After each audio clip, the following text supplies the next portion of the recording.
Radio Classique. 7h30, 9h, la matinale de Radio Classique avec Guillaume Durand. L'invité du matin.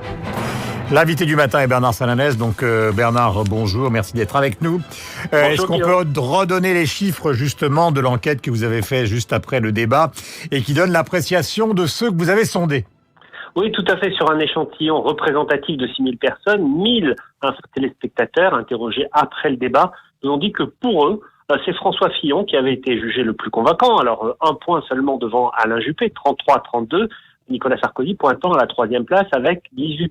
Ce qui est intéressant, c'est de voir que cette progression de François Fillon est très forte parce que, quand nous avions posé la même question lors du second débat, il n'y avait que 15% de nos téléspectateurs qui disaient que François Fillon avait été jugé le plus convaincant. Donc on sent bien, et ce sondage hier, sondage flash, vous l'avez dit, mais confirme les autres dynamiques mesurées par exemple dans les sondages d'intention de vote, qu'il y a une dynamique François Fillon. Cette dynamique, elle est forte aussi chez les téléspectateurs qui étaient issus et sympathisants de la droite et du centre, puisque là, l'avance de François Fillon est encore plus importante, 39-26 pour Nicolas Sarkozy, 25 pour Alain Juppé. Est-ce que ça veut dire que François Fillon pourrait passer devant Nicolas Sarkozy dans un tiercé? Parce que maintenant on est dans une bataille qui ressemble forcément à un tiercé.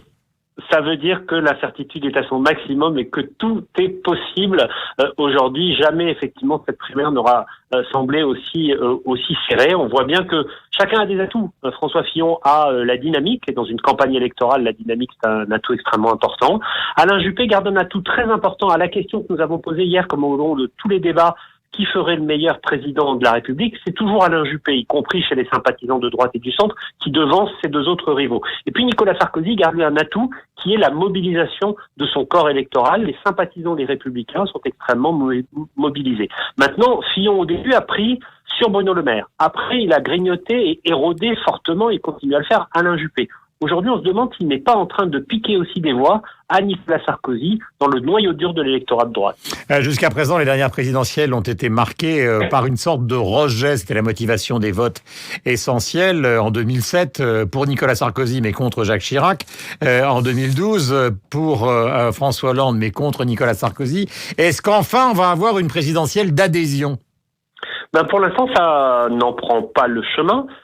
C'est vrai que ça donne plutôt l'impression que cela se construit en protestation, avec les très bons scores enregistrés aujourd'hui de Marine Le Pen et de Jean-Luc Mélenchon, en opposition avec le score du candidat de droite, notamment au second tour, qui lui donne aujourd'hui encore une fois une perspective de victoire, et qu'on voit bien d'ailleurs que celui qui s'est mis dans une dynamique et qui essaie de se mettre dans une dynamique positive, dans une dynamique d'espérance, comme il a dit, c'est Emmanuel Macron. En fait, c'est quelque part le seul qui essaie d'occuper ce créneau-là. C'est encore trop tôt, vraiment, pour dire si cet espace va permettre de susciter pour l'ancien ministre de l'économie un territoire spécifique de la campagne. Mais vous avez raison, c'est un vrai sujet. Est-ce que, comme en 2007, là, on avait quand même eu une campagne extrêmement positive, ou est-ce que, comme en 2012, on va être dans une dynamique d'opposition et de rejet?